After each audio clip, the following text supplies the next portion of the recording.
Good morning বন্ধুরা, দেখুন আজকে গাছে কতগুলো গোলাপ ফুটেছে একসাথে, আর প্রতিটিতে কুড়িতে ভর্তি। আজ এখানে হনুমান এসেছিল, কিছু গোলাপের ফুল ফেলে দিয়ে গেছে, খেয়ে গেছে কিছু। দেখুন হলুদ গোলাপটা দেখুন, আমার সব গাছে ফুলে ভর্তি। দেখুন এইটা এসে কুড়িটা এসে খেয়ে চলে গেছে হনুমানে। এখানে একটা কুড়ি ছিল,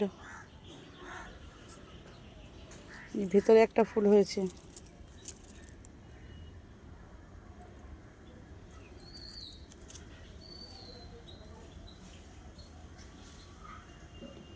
এই গাছটাতেও ফুলে ভর্তি হয়ে গেছে, এই যে দেখতে পাচ্ছেন।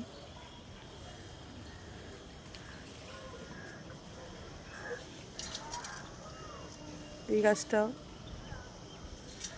ফুলে ভর্তি।